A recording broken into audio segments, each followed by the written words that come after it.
would report the crowd like it is. And you got thousands of people outside trying to get in, and they can't get in. This is one hell of a big stadium, I'll tell you. Thank you, everybody. Thank you. Thank you very much. It's a great honor. Jacksonville, great place. How's your football team going to be? Good, good. I hear good things. I hear good things. So I want to start by saying that early this morning, I turned on the television and I saw that our country took $400 million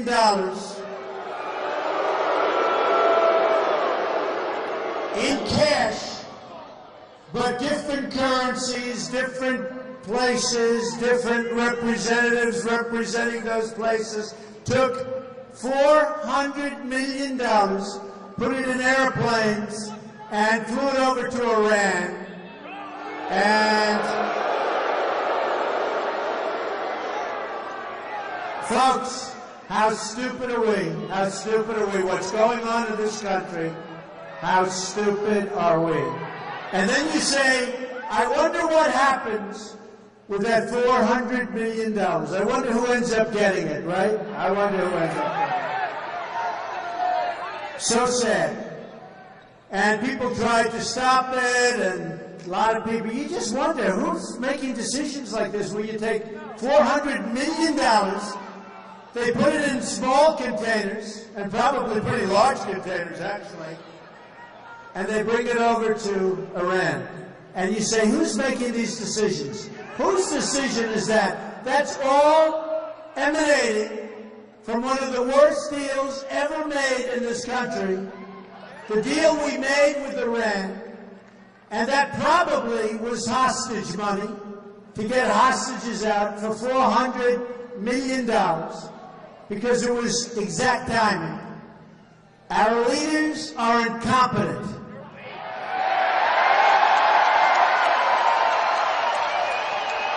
And that's why we have these crowds. That's why we have these crowds. That's why we fill up the stadiums, no matter where we go. It's this way. We have unbelievable people in our country. We have great, great people in our country. And you see things like that. You see a deal.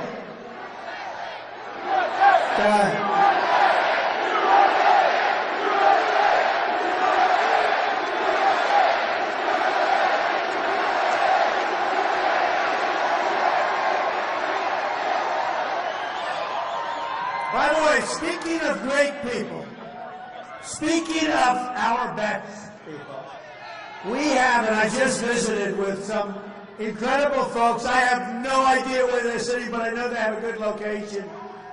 Some really amazing gold star families. Where are they? Where are they? Where are they sitting? Ooh, they're one. Beautiful. Where are they? There they are.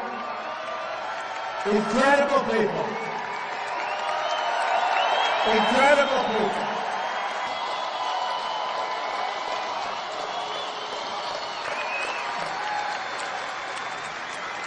We have amazing people in our country. We have amazing leaders. By the way, General Flynn, how great is he? That's the guy we want. First time I saw him, I met him at a ballroom. They were honoring a certain person.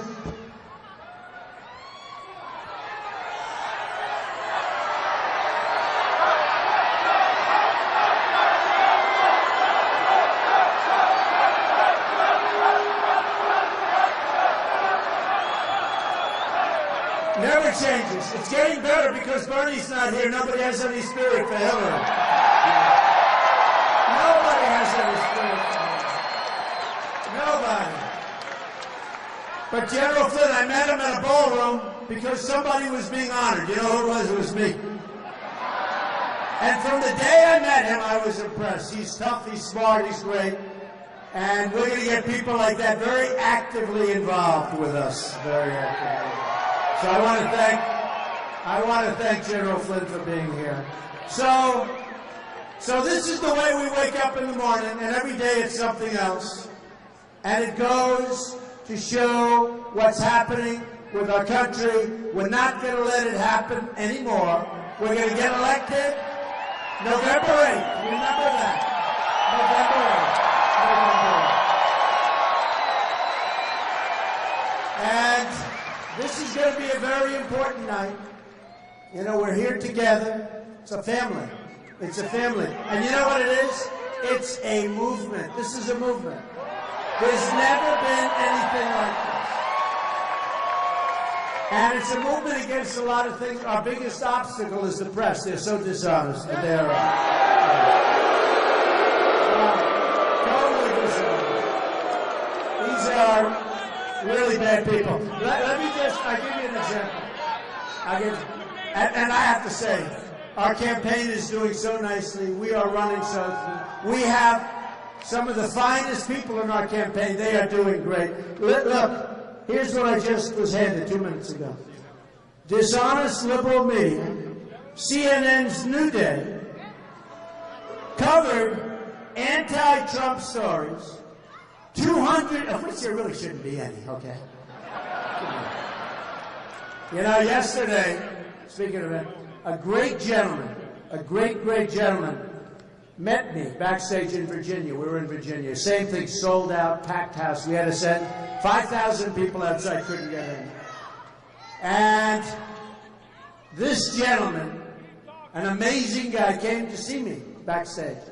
And he presented me with, right, the Purple Heart. The Purple Heart.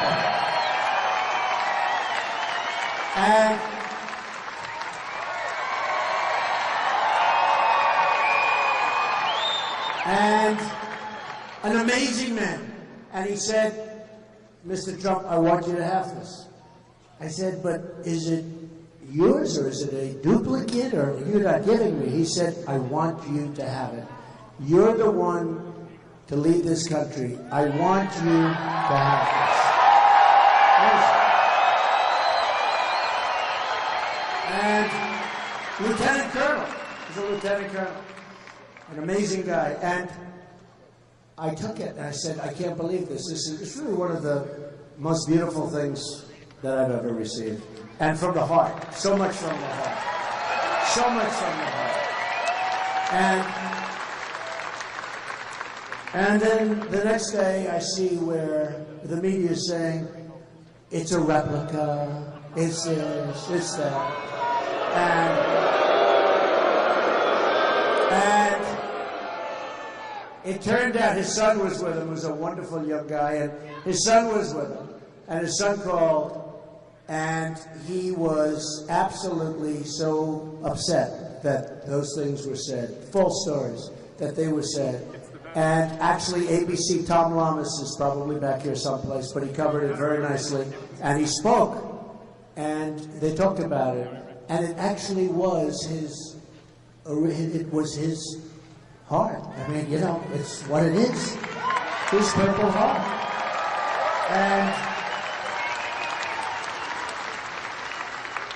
And I just want to tell you, it was so beautiful. And, you know, how it gets cheapened by the media so much. They cheapen things. They cheapen things. If they're on the other side, they just cheapen things, and it's so sad to see. And just a little while ago, I met with the Gold Star families. I met with 6 families that were just like incredible people. And a gentleman handed me a check. And he said, you know, Mr. Trump, this is for your campaign. And I said, you don't have to do that. He goes, I do. He said, it's more money. And I haven't even opened it yet. I don't think I'll tell you how much it is, actually. But he said, it's more money. Wow. He said, it's more money than we can afford. But I want you to have it for your campaign. And I think it's important. Where is it? Where are they? Where are those families? Where are they? Where are those families? Does anyone know? They're incredible. And I just thought it was amazing. And the love in that room for this country is beyond belief, believe me.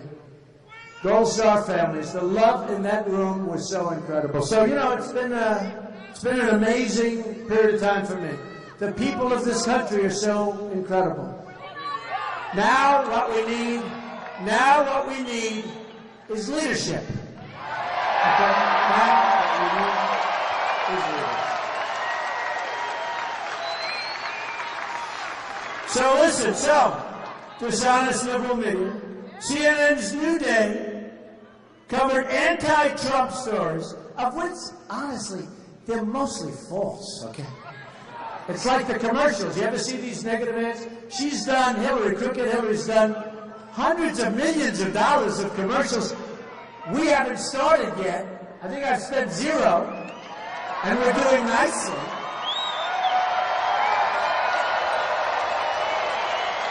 We just had a poll where we're up in North Carolina. We had another one. We're up in Florida. You know Florida, right? I haven't spent any money. And we just took in this month, I think it's $80 or $82 million, and a lot of it is in small money. I'm spending a lot for my own campaign. We're raising a lot of money for the Republican Party, and the money is coming in. We're just doing great. But small contributions, I think it was $61 each. And few Republicans can do that. Maybe no Republican can do that. Because people want to see great things happen for our country. They're so invested and so in love in our country, with our country.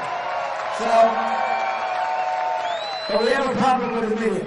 CNN's New Day, and I'm not just talking about CNN, they're all bad. Honestly, they're all bad. I don't know what it is. Is it like inferiority complex? They are so bad. It's other things. I actually pretty much know. CNN's New Day covered anti-Trump stories 200 times more than the Iran story today, according to the Media Research Center, which is respected, I think. Who knows? 200 times. So we're talking about 400. You know, they cover me constantly. Story after story after story. Mostly bad. Mostly bad. What would they do if I wasn't involved in this campaign? You wouldn't cover Hillary very much. That's boring, okay? That's very boring. Okay. So we have a problem. What you have to do with the media? You have to bull your way through it. You just bull through it. And you do the best you can. And I actually said, with the horrible misrepresentation that's given me by the media. I mean, the New York Times is disgusting. The good news is it's failing. It'll be out of business within 3 years. That's the good news, okay? So, very good. But, my whole life I've had probably 5 or 6 stories on the front page of the New York Times. Now I have 2 a day. It's terrible. Well, it shows you that politics is more important than real estate, right? But we have to bull through it.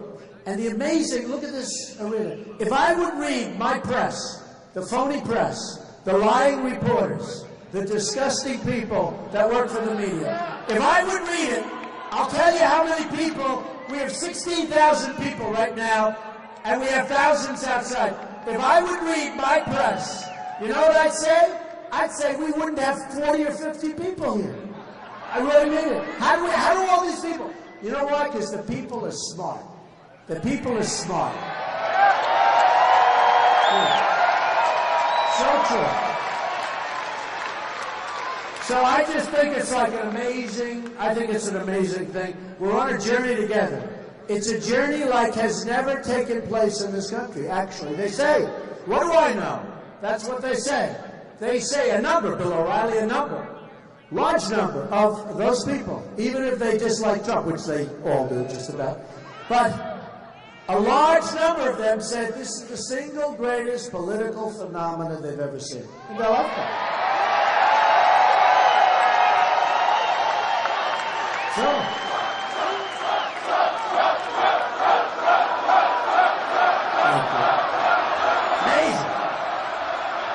Amazing. So we're going to do a lot of things for this country. We're going to bring back our jobs to start off. You know, this area has been devastated by your manufacturing jobs moving to Mexico and other places. All right? Not going to happen, folks. Not going to happen. Not going to happen. Some company wants to move to Mexico. We wish them a lot of luck. When they make their product and they want to sell it back into your area, into Jacksonville or anywhere else in the United States, they're going to pay a 35% tax to get the product back into this country. Okay? Not going to happen anymore, folks.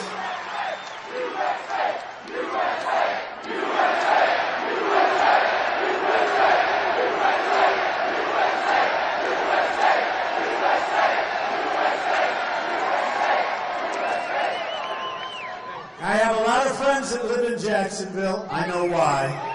I know why. So, you look at what's going on with our government. You look at the way our leaders are controlled by special interests. Our leaders are controlled by lobbyists that get a lot of money. I mean, I've hired some over the years, in all fairness. They do a very good job. But our leaders are controlled. So when it comes to trade, if you want to have a company and you want to keep the company from moving to another country, like Mexico, then let me tell you what happens. You go out, you hire your lobbyists, you work with the special interests. The politician has no chance. They do whatever their lobbyists, they do whatever their donors, they do whatever their special interests want. And that's part of the beauty of what I'm doing. So I've spent, I guess, more than $60 million so far. Now, that sounds like a lot, but it's a lot less than other guys have spent, and they came in 7th place, okay? It's like, well, maybe I watch it because it's my money as opposed to, but it's like, who would you rather have representing you? The guy that spent the least and comes out first, or the person that spends the most and comes out? Who would you? I don't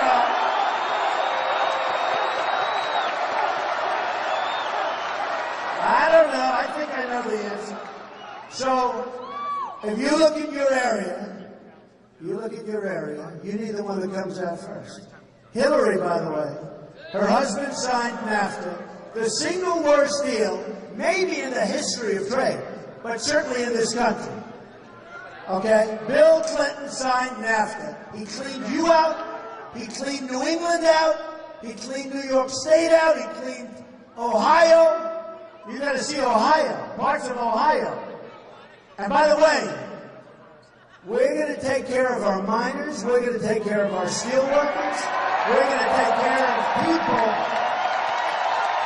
that want to work, and they want to work where they want to work. We're going to have an amazing thing happen in November, you know.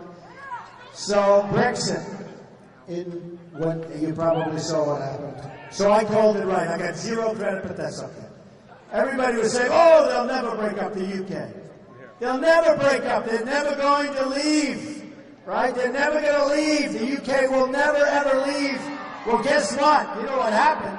They left.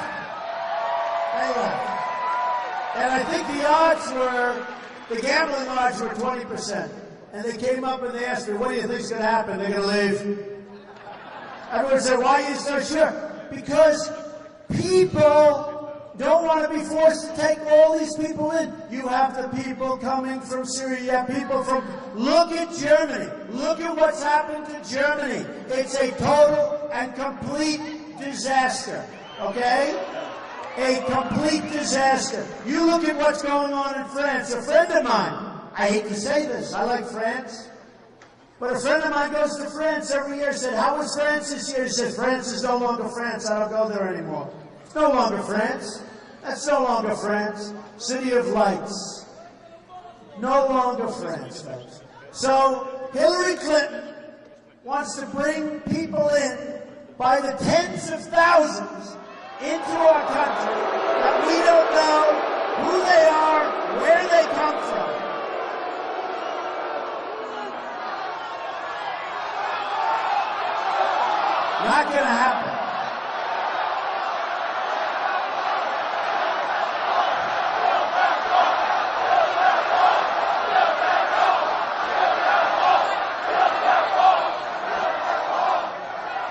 not going to happen, folks. It's not going to happen.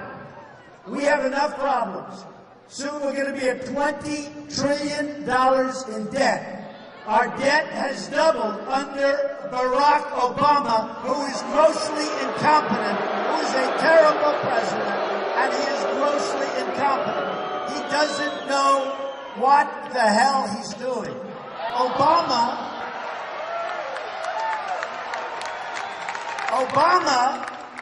will not use the term radical Islamic terrorism.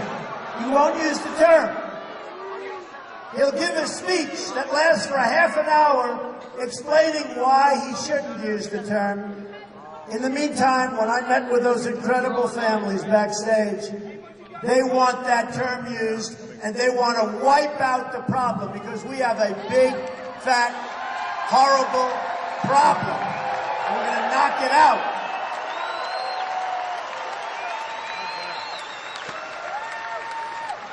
So, we're going to knock it out, folks. You know, if you don't name what the problem is, if you're afraid to say what the problem is, if you don't want to talk about the problem, like Crooked Hillary, she said, well, you know, I forced her to sort of say this, but she hasn't used it yet. She said she would do it. She would do it. Well, so far she hasn't. But, folks, if you're unwilling to talk about the problem, you're never going to solve your problem. And believe me, that's the real deal. That's not the JV, like he said. That's the real deal. And you know, when we fight our wars, we were talking about this backstage, we fight our wars in a very politically correct way. Okay? Nice and easy. We have some incredible warriors like General Flynn. We have some incredible warriors who could get this problem taken care of. And fast. But we don't do what we have to do. We don't do what we have to do. And we're going to make our country safe again. And we're going to make our country great again. And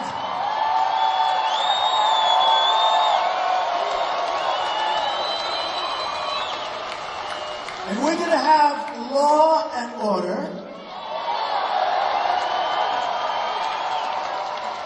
And we're going to respect our police, because you have to respect our police. We're not going to shoot our police. We're not shooting our police.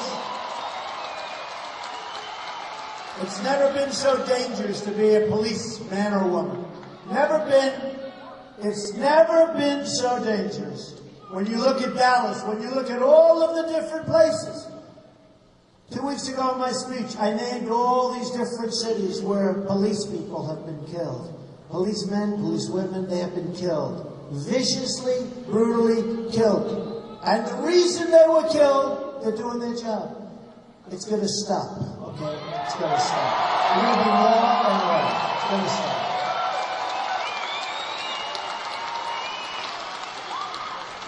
And the police are going to be careful. They're going to be careful. We don't want to have problems. We don't want to do something wrong. Whether it's a mistake or you have somebody that has a really deep-seated hatred, which happens.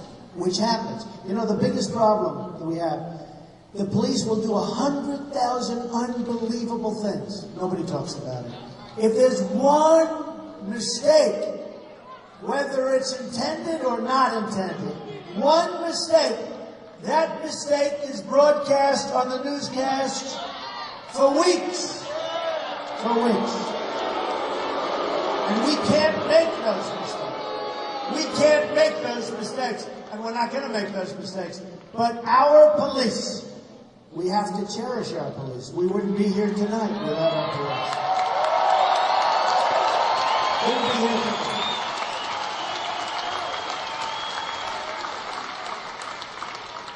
And I will tell you, they and others, you know, I put the firemen, I'll tell you, there's groups, teachers, so important, so important, not recognized like they should be recognized.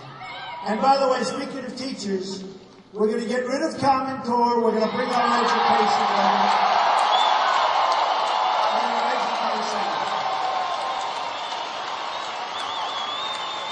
You know, the United States, out of the top 30 countries, the United States is just about last in education, right? And we're first in spending. And not only are we first, but we're first by a lot. Second doesn't even exist. We spend so much more per pupil than anybody else. So we're first in spending, and we're like number 30 in terms of the list. Okay. Now, other countries, Norway, Sweden, China, different countries, they're at the top. Spend much less money than we spend. Wouldn't it be nice if we could turn it around? Wouldn't it be nice if we could be one of the top at least? Wouldn't it be nice? What a difference that would make. And obviously, our system is not working now. But we're going to get our system to work, okay? So here's what we're doing. We're going to have strong borders. We need them. Without borders, we don't have a country.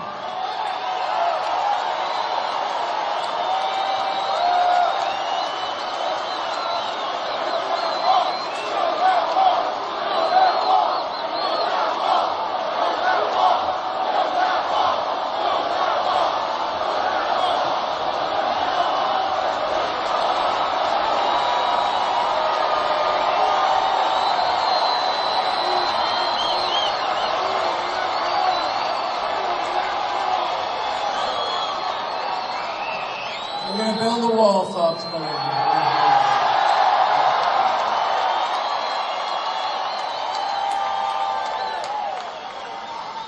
It's taller and taller every year, doesn't it? And I won't put you through the exercise. I'll tell you myself, Mexico is going to pay for the wall.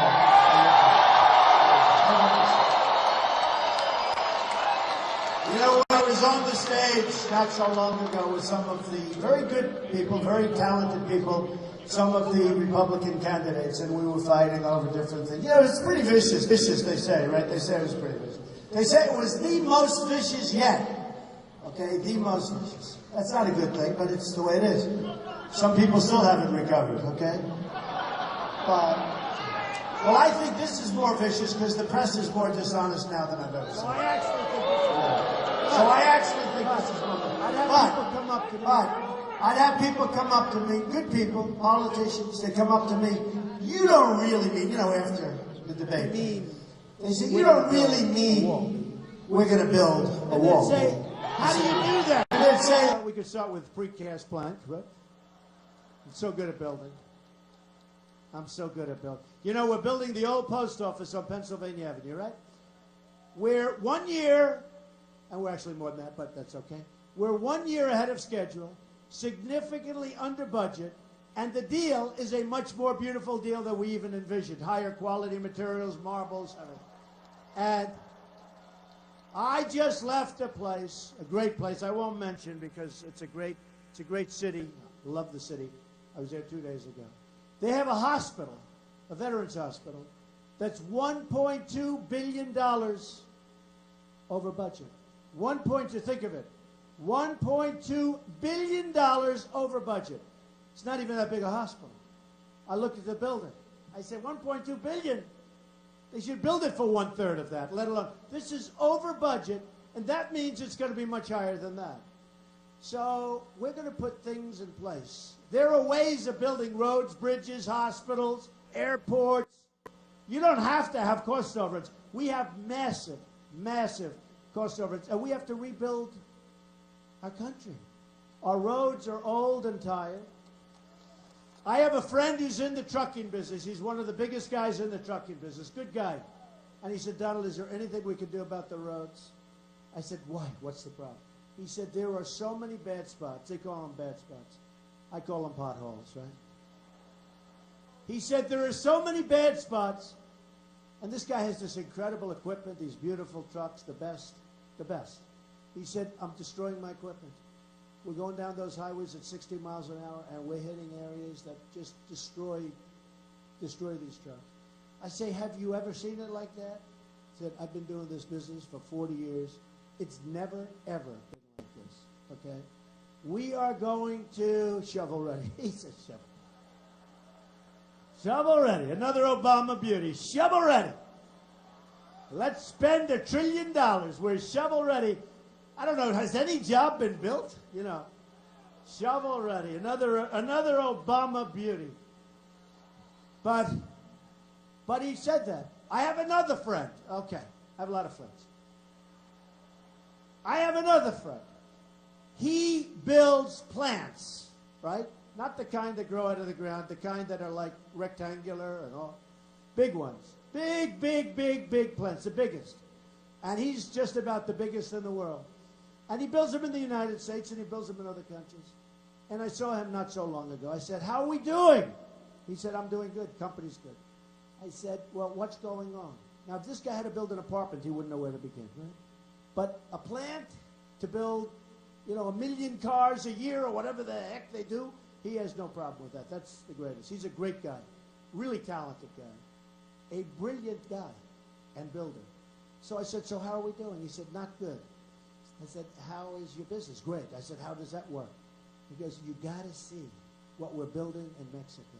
We are building the greatest plants anywhere in the world. We are building plants. It's the 8th wonder of the world, what's going on in Mexico. Now, I'm getting angrier and angrier in the meantime, okay?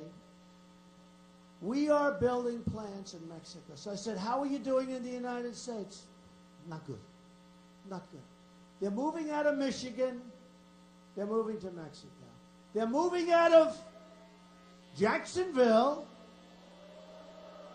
Let me tell you, while you're all standing here, and I appreciate you're all standing with seats, but while you're all standing here, as you stand here thinking you have a good job, many of the companies in this area and areas all over our country are negotiating deals with management to move their plants out of the United States. NAFTA was the beginning of a disaster. TPP, which Hillary Clinton considered the gold standard, and then she heard me speaking about it one night, and she said, oh, I'm against it. But she's going to approve it. In fact, the governor of Virginia, Terry McAuliffe, who knows Hillary even better than her own husband knows her. It's true. No, it's true. He knows her better than her husband. This guy, Terry, winked at people and said, don't worry, TPP is going to be approved if she wins the election. They'll make a couple of changes, meaning like a comma. So this agreement is 5,000 pages long. Nobody's read it from our country. And yet these other countries, killers, they've digested every word, every comma, every sentence, every paragraph, everything. They know it, every single word.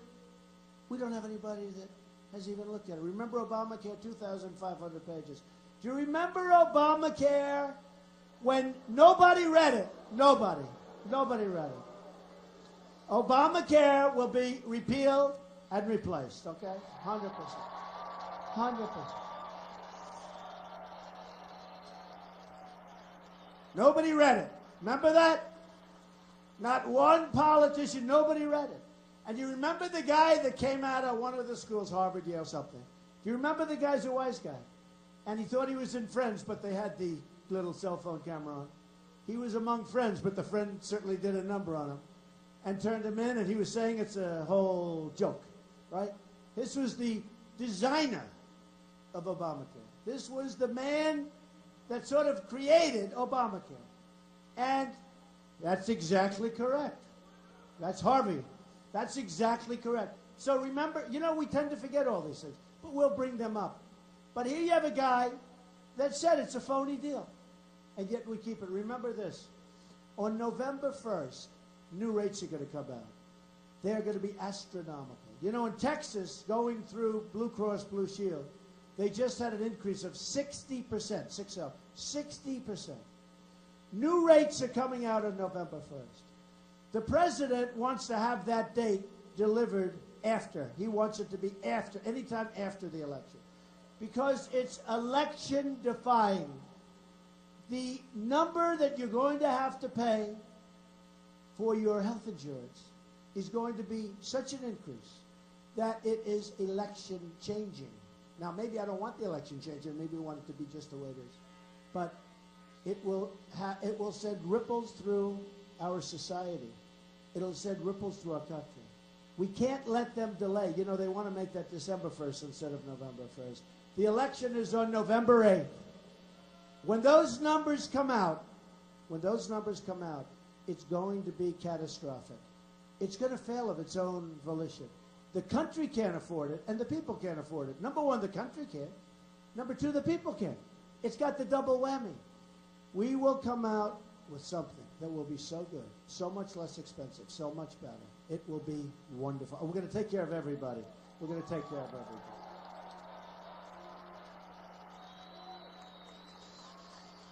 So, when it comes to trade, we're going to make great deals. Carl Icahn endorsed me. So many people endorsed me. So many great business people. We're going to make great deals. They're going to be fantastic deals. Right now, we use political hacks to make our deals. We are going to make fantastic trade deals. Our jobs are going to start coming back. We're going to start making things again in this country, okay, folks? We're going to make things in Jacksonville. We're going to make things all over Florida. We're going to make things in Ohio and Pennsylvania. We're going to make things in Michigan. We're going to bring our car companies back. We're going to make Apple iPhones in this country. You watch. You watch. You watch. And you know what I'm saying, and I don't have to play games. And we're not giving low-interest loans that nobody needs, and we're not giving tax abatements. We're not giving any. We're going to just say, hey, you want to play games and you want to come into this country, or if you want to devalue your currency and destroy our companies, because that's what's happened. These countries are devaluing their currencies, and they're destroying, totally destroying our companies and our jobs. And we're not going to let it happen, because that's cheating, okay? That's called cheating. That's called cheating. I have friends that are manufacturers. They can't get their product into China. And if they do get it into China, they have a big tax to pay, right? With us, come on in. Come on in. We're the stupid country. Come on in. Come on in, everybody. Rob us blind. Take our jobs. Take our money. Rebuild China and many other places. Not going to happen, folks. It's not going to happen. It's over.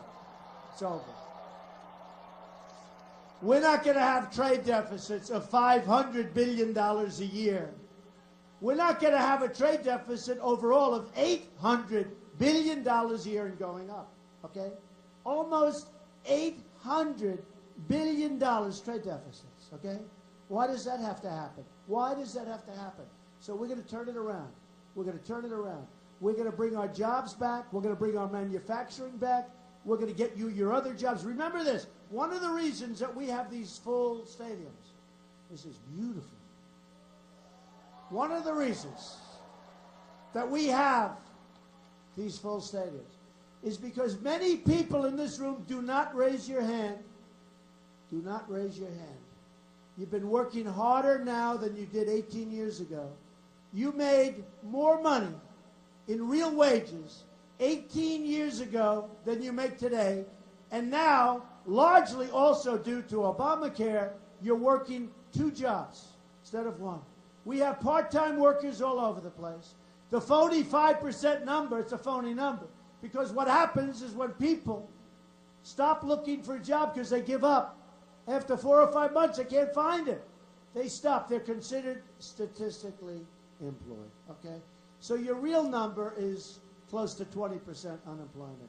And just take a look. This is all good. We have lots of problems. Our military is depleted. We're going to fix it. Our borders are bad. We're going to fix it. We're going to build that wall, believe me. Believe me. But we have lots of problems. But I'm not filling up stadiums because of problems. I'm filling them up because people don't have jobs. And they're not making as much money. How would you like to be working harder?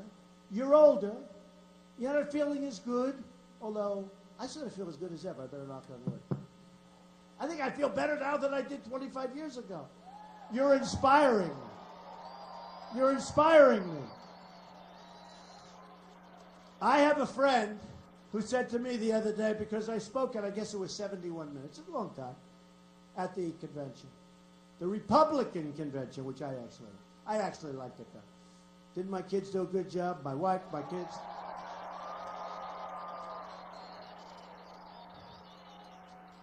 And I spoke for 71 minutes, but about 26 of those minutes were like standing ovations, right? It was like these massive standing ovations, and it was really great. And I have a friend who's a very successful guy, he's a strong guy, and he came up and he goes, "Could I ask you a question? Where do you get the energy? Where do you get the energy to do this?" I said, "Do I have a choice? What am I going to do? Stop and take a rest? And then come back an hour later and finish it up?" I said, "What do we do?" But we do. You have energy when you love what you're doing. Now, I've always loved real estate, and I've always had a lot of energy. I've had great stuff. I mean, I built a great, great company. Some of the greatest assets in the world. Some of the greatest real estate assets in the world. But I built this great company, but I love doing it. I love doing this. I love seeing these crowds of people pour in.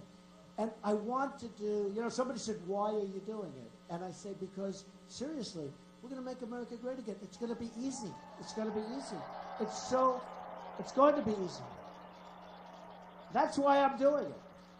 Believe me, I can think of other places I'd rather be. I can think of other places, but I'm having a good time being with my friends from this country. This country is so incredible. You know, we go to Oklahoma. We had 25,000 people. We had 21,000 people in Dallas. We had 35,000 people in Mobile, Alabama. Mobile, right?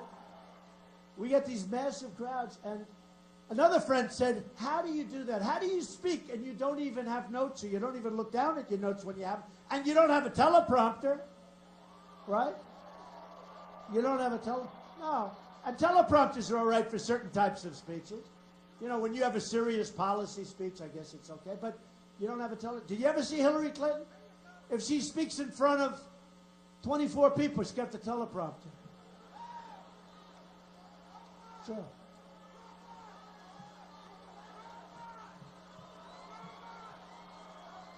Ladies and gentlemen of Jacksonville, thank you. This is crooked Hillary Clinton. I'm going to rob you blind. I'm going to rob you blind. She always has teleprompters. In fact, I said to my people, you know, she reads the same speech or different speeches, but she reads. And she's always got teleprompters, even in like small groups. Now look, let me tell you, if she came here tomorrow, so look at this place, packed, thousands outside, right? We actually put screens outside, thousands outside. So, Hillary, if she came here, if she had 500 people, I would be surprised. 500 is not bad, right? So we have 16,000, plus we have a lot of people outside. Look, if she had 500 people, I would be surprised. Now, I don't know. I hear we're leading Florida by a little bit. I don't know why we're not winning by a lot. I don't know. And maybe crowds don't make the difference. Maybe they don't make the difference. But here's the thing. So we're going to make great trade deals. We're going to put up the wall. The wall's going to work. Believe me, the border guards, the border agents, these are incredible people. They endorsed me, 16,500 endorsed me. Sheriff Joe Arpaio, right? Great guy. Sheriff Joe. Tough cookie. Good guy. Actually, good heart. Sheriff Joe endorsed me. He knows more about borders than anybody in the history of the world, I think, right? I think he's been working the border for 50 years or something, he told me. This guy knows borders. He endorsed me. Endorsed me early. National Rifle Association endorsed me. Big endorsement. We get tremendous support from the evangelical community, from the religious community. And we're going to give them back their right of speech. You heard that. Lyndon Johnson in the 1970s put in language that keeps our pastors, our ministers, our priests, our rabbis from speaking. Can't speak because you lose your tax exemption if you do. You can't have, think of it, They put it in. And I said to them in a meeting, I could see there was like love in the room. I had tremendous religious leaders, and they support me, and they like me. I know when people like me and when people don't, believe me. I'm very good at that. But they like me. You know, I won with even, remember, I was going to lose in South Carolina, big evangelical, and I won big. I was going to lose in different areas. We won. We had such unbelievable support, evangelical support, tremendous evangelical support. But I asked them, we are going to take out the language because basically they're being silenced. And I don't want my minister or my pastor to be silenced. I think they should have a right to speak. And that goes for all religious leaders. So we're going to get that taken out. Very important. And remember this also. That to me is very important. If you're religious, if you're any, I mean really any, evangelical I say. But if you're Jewish, anybody, we're going to get it taken out. It's very unfair. It's really free speech. I actually pointed to them in the room when they were telling me this, and because they said we can't get involved politically. I said that's too bad. And I pointed, I was in a building, one of my buildings in New York, with a big conference room. I pointed down on the street. I said that means that any one of those people on the street have more power than you. Any one of those people. They have more power than you do because they can say what they want to say. It's very unfair. I found it to be very unfair. And you look at religion, what's going on in this country, and it's not fair. And it's having a hard time. And it's having a hard time because they're not allowed to speak. And we're going to give them the right to speak.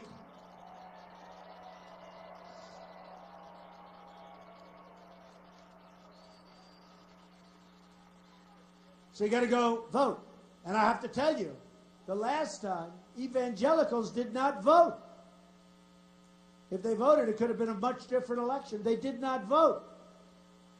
And you know, when you think of the power, think of it as a group of people. Women, 50%. Men, 50%.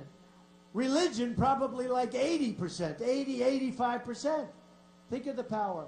And it's good power. It's positive power. And we're going to make sure that works. So listen, Supreme Court justices, if you dislike me intensely, if you say, I would never in a million years vote for Donald Trump, you have to. You have no choice. Have no choice. Sorry. Sorry. Because when Crooked Hillary puts Bernie recommendations on the Supreme Court, we've got ourselves another Venezuela, folks.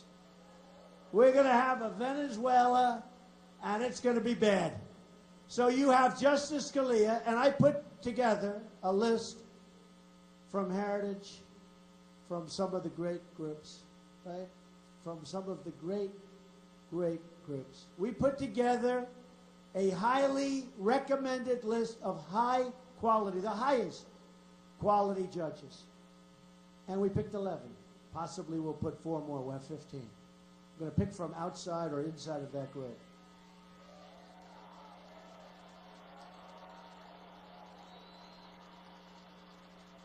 These are people respected by, I mean, really, by all sides. I mean, they're respected people. And we're going to put them in. We're going to put them in as Supreme Court judges. Now, before we even start, we have Judge Scalia. So Justice Scalia was a great one. And we would have never, right?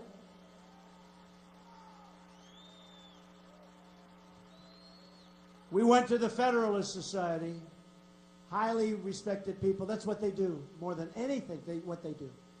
And they recommended these people, and they're recommending a few more. And we're going to pick from that group, and we're going to have unbelievable justices of the Supreme Court. So important. And honestly, it's one of the most important things that can happen in this election. And it could be that this president, whoever the next president is going to better be me. Thank you.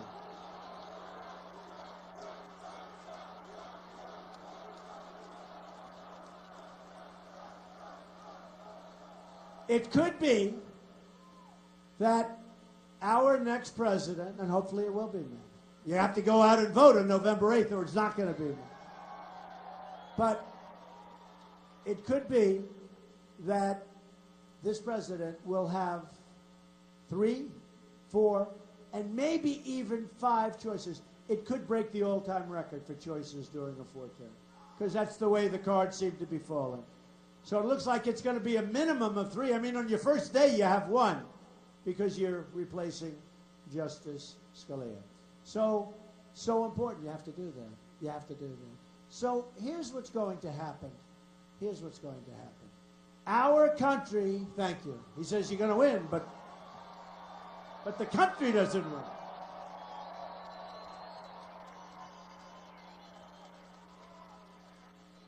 So, by the way, I can't stress, it's just so important.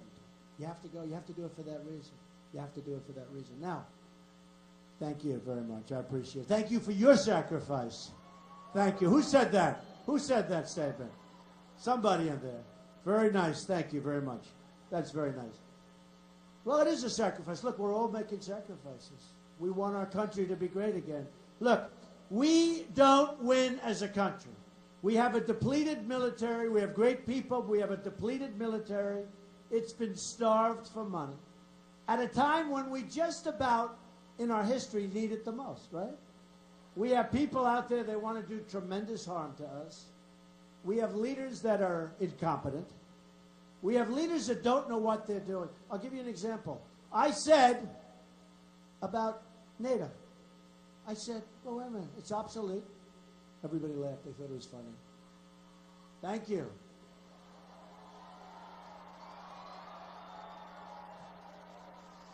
I said about NATO, it was asked of me by one of the very good commentators, actually, but I said about NATO that it's obsolete. Now, I mean, I have to admit, I'm not a student of NATO. I did deals. They came out of my ears. Deals. Buildings. That's what I did for years and did well. I built this great thing. But you know what? I have common sense and I have business sense. So I said, what do you think of NATO? What do you think? But I know plenty. And they said, what do you think of NATO? I said, it's obsolete. I said, it's obsolete. And why is it obsolete? Because it doesn't cover terrorism. We need terrorism covered. Everybody laughed. They had a good time laughing. Ha, ha, ha. Isn't that funny? It's obsolete. Turned out that like 4 days later, after they stopped laughing, people that were very close to it said, you know what? Trump's right. Trump's right.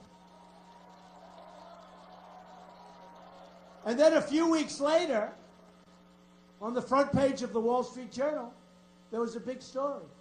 And it said something to the effect that NATO to open terrorism unit. Right? I said, wow, that's good. That's good. And one of their top people, probably a very good person, one of their top people to be named as its head. Great. I said, wow, they're making some progress. That's good. Now, in the story, they only mentioned me in about a half a sentence, maybe even less. I think about an eighth of a sentence.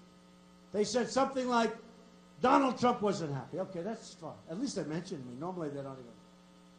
Then I also said, NATO, they're not paying their bills. I wasn't even sure, but I had read something, and it makes sense. Because I said, why would they pay their bills when nobody else pays us what they owe us? Including, by the way, the United Nations. Okay? When was the last time you saw the United Nations make a settlement of some war? You don't see it. It's like a country club, folks. And we're spending a fortune, and it can have a tremendous use. It can be a great thing. I'm not knocking it. But right now, it's like a country club. We pay for a tremendous percentage of it, and we always get the wrong end of it. I almost said, I didn't want to. We're getting the wrong end of it. So United Nations. But anyway, so then we talk about NATO. And I said, no. NATO, you have 28 countries. And the countries, many of them aren't paying what they're supposed to be paying. And I want them to pay. I want them to pay. If they don't pay, what are we doing? sort of funny. We're defending them, and they're not paying. Figure that one out. So we're defending, and then I said, no, they got to pay. So the newspapers left that out, Washington Post in particular. They left that out about the payment. They said, Donald Trump wants to get rid of NATO. I don't want to get rid of NATO. But you always have to be prepared to walk. It's possible, okay? Then they said, what happens if one of these countries, take a smaller one that nobody in this room's ever heard of, gets attacked by Russia? Are you saying you're not going to protect them? I say, well, let me ask you, have they paid? Have they paid? Right? Have they paid? And a lot of these countries are very rich countries. A lot of these countries have good money. But they don't pay. You know why? Because nobody asks. I know store owners like that. They don't ask. They don't get paid. You know what they do? They go up to the president or whoever it is in the country, and they say, we owe the United States millions of dollars. And he goes, did they ask us for the money? No, they haven't. Don't pay it. I'm just going, yeah, why not? Why should you pay it? So you have a case where they don't pay. So I said, obsolete. They're working on that. But you need different countries. Because for terrorism, we're talking about a whole different group of countries, okay? The terrorism that we know, meaning radical Islamic terrorism.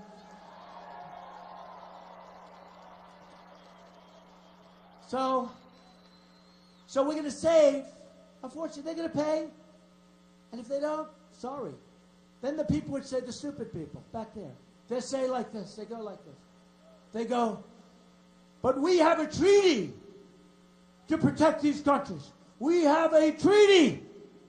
I said, that's right. And we have a treaty where they're supposed to be paying and they're not paying. So we got to get it. Now, it sounds cold. And by the way, the commander in NATO, of NATO, who I must say, General Flynn has a lot of respect for. The commander of NATO last week said these countries have to pay. I like this guy. I'm going to like this guy. He said they have to pay. And he went in and he met with the countries and he said, hey, listen, we're getting a hard time. But you know what? You have to pay. Because if you don't pay, you can't do it anymore. Because, you know, the United States, we have to pay our bills. You have to pay your bills too. So here's the story. I don't want to sound cold. You know the kind of money that this country could be taking in to solve these massive, massive, massive budget problems that we have as a country. We have Japan. We take care of Japan militarily. They pay, according to a certain general that gave a big talk, they pay 50% the cost of what we spend. So this general said, does Mr. Trump not understand that Japan is paying 50% the cost of what it's costing to defend them? And I get a call from a reporter. Well, Mr. Trump, they're paying 50%. I said, why don't they pay 100%? Why aren't they paying 100%? Right? Why 50%? So we're defending Germany. We're defending South Korea against the maniac next door. I mean, you know, these are serious, like, defenses. Do you know, and I love Japan. I love the people of Japan. I'm friends with so many. But do you know, and by the way, they can't even believe they get away with this stuff. In all fairness, they used to tell me all the time, but once I ran for president, they're saying, no, I think it's a fair deal. You know, they're smart. They want their country to do well. But you know that if Japan is attacked, we have to get involved probably with World War III, right? If we're attacked, Japan doesn't have to do nothing. They can sit home and watch Sony television, right? It's true. So we protect Germany. We protect numerous countries. We protect Saudi Arabia. Saudi Arabia has nothing but money. They were making $1 billion a day when the prices were high. Now they're making a lot. We protect them. We have military bases. We pay rent. Now you tell me, why are we paying rent? We have bases to protect them. We're paying rent. If we weren't protecting Saudi Arabia, they wouldn't be there for 2 months. And you know who wants Saudi Arabia? Iran. We've made Iran powerful. We've made them rich and we've made them powerful. And that's why they're in Yemen. And when I said, and when some of these people asked the question, why, when they made this horrible deal, one of the worst deals ever made, the Iran deal, why didn't you include Yemen? We're fighting them in Yemen. And the reason they want Yemen is because of the border to Saudi Arabia, because they want the oil from Saudi Arabia. They don't want Yemen, they want the border, because the border is massive. Right along Saudi Arabia, they want to go in. Okay. Now, if we don't protect Saudi Arabia, they're not going to be there very long. But the question is, so why didn't you work out the deal when you made this horrible deal with Iran that we stop the fighting in Yemen? And you know what Secretary Kerry said? He said, who's really just an offshoot of Hillary, he said very strongly after he recovered from his bicycle race where he fell and broke his leg. That was another beauty. Can you imagine these killers on the other side, these killer negotiators? The Persians are great negotiators. Can you imagine these killers on the other side? Where the hell is the Secretary of State? Oh, he's in a bicycle race. He just fell and broke his leg. He even had the little patches. You know the little patches? You know, the patches with different companies on them. And he's laying in the street, our Secretary of State, with a broken leg. And I always say, I promise you, I give you my solemn oath that I will never, ever be in a bicycle race during a major negotiation. I give you that. Ever! Ever! So they said, why didn't you, one of the guys right back there, that one right there, why didn't you make a deal with Yemen? And you know what his answer was? It was too complicated. Too complicated. Too complicated. And it took forever to make this deal to start off with. Okay, here's the story, folks. Thank you for coming out. November 8th is very important. You got to get out and you got to vote. You got to vote. Florida is so important. They're going to spend a lot of money on phony ads. And we did it once before. Don't forget, in the primaries, I was hit with every nasty ad. I couldn't breathe. I wanted to see an Ivory soap ad. I wanted to see a Special K ad. I wanted to see any ad. Any ad. But it was all negative Trump ads, and most of them were really false. Some were correct, actually. Most of them were false. But here's what we're going to do. You got to get out on November 8th. You got to get all your friends out. You got to win. Because our country that we love and that we cherish does not win anymore at anything. We're always losing. We're losing with the Iran deal. We're losing with education. We're losing every single thing we lose on. Our military's depleted. Our vets, we love our vets, are not properly taken care of, and we're going to take care of them. We're going to take care of our vets. First time in a long time, and believe me, we are. And folks, we're going to start winning again. We're going to win. We're going to win. With our military, we're going to knock the hell out of ISIS. Okay?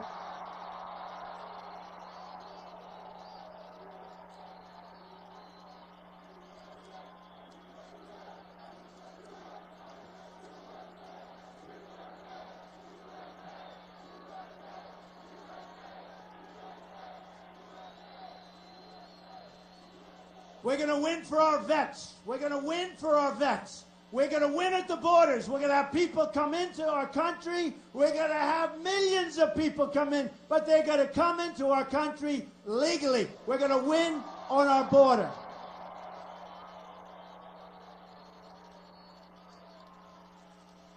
We're going to win on trade. We're going to bring our jobs back to this country. We're going to start making things again. We're going to be smart. And if people rip us off, they are going to suffer the consequences. It's not going to happen anymore.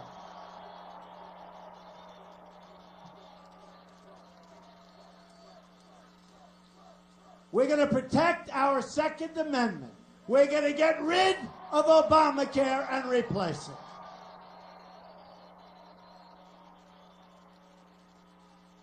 Folks, we're going to win so much You're going to get so sick and tired of winning. You're going to beg me. You're going to say, Mr. President, sir, please, please, we can't take it. You're winning too much. We don't want to win this much in Jacksonville. We liked it the way it was when we weren't winning. No, I don't think so. We're going to win again, folks. You're going to be so proud of your country. You're going to be so proud of your president. We're going to win, win, win.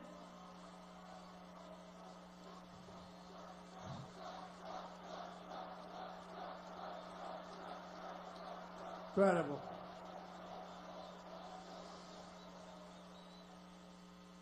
Folks, we're going to put America first.